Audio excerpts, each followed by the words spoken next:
Welcome back everyone, SweetBattlescars here, and I am back with another unboxing video. Today we're gonna look at the Dark Souls Siegmeyer of Catarina figure by Gecco. This was initially supposed to be a San Diego Comic-Con exclusive, as you guys can see by that logo there, and I think that it really was.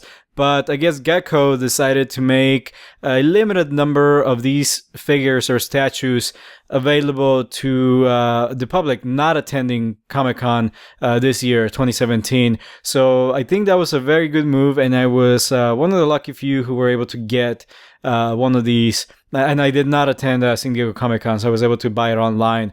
And I don't know, I don't think these are particularly difficult to find yet. I think you can still find them online. I think even, I don't know if it's through the Gecco website, but I think some third-party vendors may still have these available. But they will probably get more rare as time progresses, as you know, San Diego Comic-Con exclusives do with time. So anyway, I don't want to give you a whole history about this statue. So it was released last month of October. Here it is. I finally have it in my collection room, and this is, unlike the BLOODBORNE figures that I have shown you before by Gecco, this is not a PVC statue, but a resin polystone statue. So it is much heavier, and the quality is still just as good as any other Gecco figure, but different material though. So just to give you a quick look at the box, some text there about the figure, about the character that it features, Siegmeyer of Catarina, and some more text, not test, but text there in the box. Just the back of the box. I guess the bottom of the box is nothing interesting because I guess the orientation of the box is actually like this, as you guys can see by the Dark Souls logo there. Some credits here, producer and director, blah blah blah. Another logo, and that's pretty much it for the box. But it's a really neat box. It really is. Nice decorative motifs everywhere, and just an all-around nice box for this figure. So when you open the box, let me see if I can give you guys a better view here.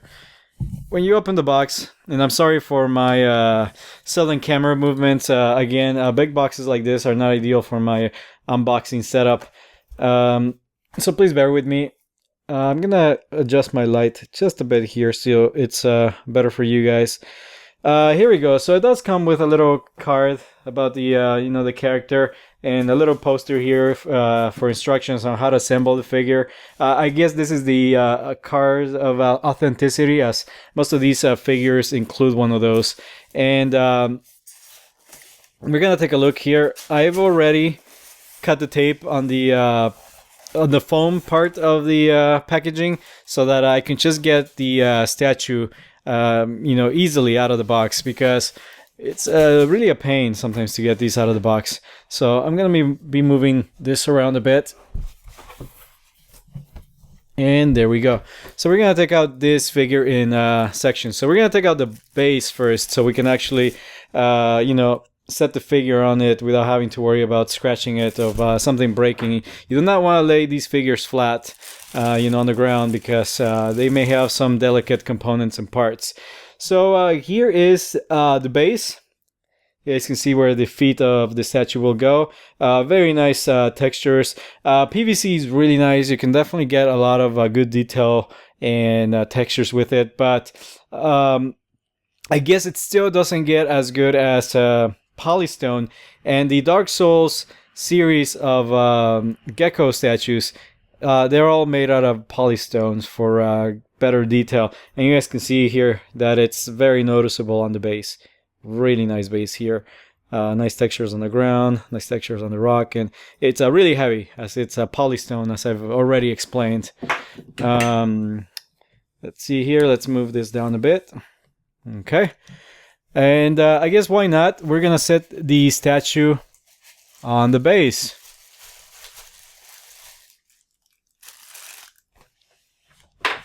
And some of my miniatures there are flying everywhere, but it's fine. I can just touch up the paint on those. Statue is massive. It is heavy. It's a heavy little statue. I'm assuming it's a solid polystone, from what it feels like. And then, of course, our little onion knight. He's got a little of a few extra pounds on him, so heavy armor and everything. So he's a heavy figure. He's a really heavy and bulky statue. I don't remember exactly what the weight of him is, but he's heavy. He's a heavy statue. Let's see here. We have the sword and the shield, which is everything we have here. So nice and easy components, nothing too complicated. Let's throw the box to the side there. No longer need it. And let's set the... There we go. Let's set the... I'm just adjusting my lighting. Sorry about that. Let's set the statue in his hand. Let's see here. And oh, the hand is actually sculpted around the shield, so you guys can see that there's movement there. So it's not like glued or anything, or I don't know if it's supposed to be. Mine isn't, so we'll see. There's the little mechanical joint there for putting the hand in there, and it shoots just... Oops. This can get kind of tricky. Gotta be careful. I don't want to break anything. That's just the nature of polystone figures. They're just, a little more delicate than your PVC figures. Okay.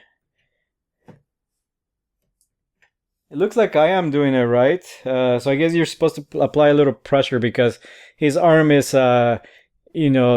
So you don't want the hand sliding out. So I guess that's going to do it. There's his shield. And I'm going to see if I can turn him around a bit. And now we can put his hand. And I guess these are supposed to move. This hand is the same way. You can see you can move the hand up and down kind of along the sword handle. But I don't want to do that too much. I don't want to scratch the nice paint job on the handle here. You guys can see here that it's nicely painted. So don't want to scratch that. Don't want to ruin a good thing. Let's see now. Okay, this should go like this. Okay, this one was a lot easier. And there you go. There's his sword. And voila, I guess. That's how it goes. Alright, okay. It took some work, but it's now assembled. First impressions. Great statue, definitely, for sure. The fact that it's polystone just adds to its value, I think, in my opinion. It just doesn't get any better than polystone statues.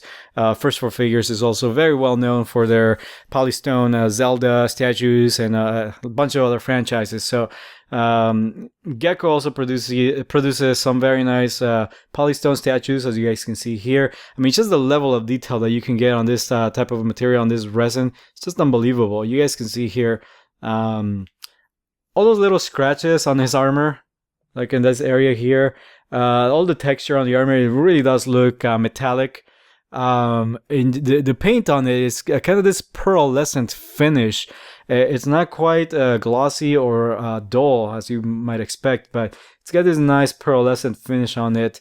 And you guys can see all the dings and marks on his armor. It looks like it's been through a lot. Some battle scars, and it's been worn a bit. So that's a nice touch added to the statue. And you guys can see there his feet, nicely detailed. I think they pretty much nailed this figure. Everything about the character and his iconic armor is pretty much there. I hate that I don't have like a little platform to spin this. I'm sorry, I apologize about this. I have to do it with my hands. Just on the side as well, you guys can see very nice details all around. On his helmet, his helm, his shoulder pads, and all of the armor. Really nice detail on his little back pouches there. You guys can see that they spared no detail. You see all the little belts there holding his armor together. My camera decides to cooperate and focus. I'm sure we can take a look at those. There we go. I think that's about as much as it's gonna allow us to do. So I think that's pretty much that's a good picture. Gives you a good picture of the detail on them. The little pouches in the back. You can really admire all of the details on him, even on the backside. The chainmail underneath his main armor, also his plates of armor, are also very nicely done. You guys can see there, the paint is just really so meticulous on it. Nice textures there. You guys can see even the seam on his armor is nicely done there. The little hinges and mechanisms to keep the armor together, they are all there. They spare no detail on this guy. And let's turn them around one more time. More little pouches on this other side. You guys can see his shield there. I feel like the shield should go maybe oriented differently. I don't know if that's the way it's supposed to go. It's kind of just facing down. Let me look at the picture here. Okay, yeah, I think I definitely... Okay, we're gonna switch the shield. I did install it wrong, the wrong way. It's supposed to go like this. There you go. That's much better. I think I might have kind of ruined it a bit. I think I might have slightly worn off the peg there, the mechanical joint there. So I hope the hand doesn't fall off. I might do something later to sort of help the hand stay in place. It's a little loose now. I don't think it's supposed to be that loose. But anyway, there is the shield. Nicely placed in this hand. So very nice little detail, very nice texture. I think the shield, I don't think it's polystone. Yeah, the shield is it's a PVC plastic actually. You guys can see that it's slightly flexible. Polystone is not flexible at all, but you guys can see that it can kind of bend the point a little bit. So different material here on the shield and the sword actually. The sword is also flexible. So very good choice there by the fabricators, by Gecco. I'm glad that they decided to use flexible materials on their sword and shield, because I can definitely see those breaking easily if they were polystone. So there we go. Again, another great figure by Gecco. No complaints at all as far as my end. Great figure all around. A slight departure from my Bloodborne figures. Again, I'm used to the nice PVC plastic on Bloodborne statues, but this one is definitely something else too.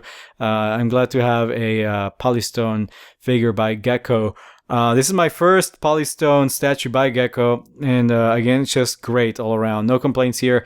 Paint, sculpt, all perfect. In terms of pose, I guess this character never really had any dynamic poses in the game, so the pose is okay. The pose, he's just standing there, just like the hunter from Bloodborne is just standing. The doll statue is also just standing by Gecco. So this one also is a good figure. It's just standing there in a pretty not so dynamic pose. So but again, maybe that's my only if I get nitpicky, I guess maybe it's just the pose could have been a little more dynamic. But I don't think I'm gonna really take that complaint too seriously. It's a great figure to have if you can afford it, and you can find it out there. I think it'll definitely look great on anybody's shelf, especially any Dark Souls fans out there, which I know there are a lot of you. So I think this is gonna get rarer and rarer with as time progresses. So anyway, guys, please feel free to post any comments and questions you might have about the figure in the comment section below. And give the video a like if you've enjoyed it. Consider subscribing as well. That helps, the channel somewhat. I just want to expand our community, and it's not really for any monetary gains. Just want to expand our community and get more people out there talking about these collectibles. And let me know if any of you out there have this, or if you're collecting any other Dark Souls or Bloodborne statues. And again, type away in the comment section below. And please stay tuned for more unboxing videos. I'll see you guys next time.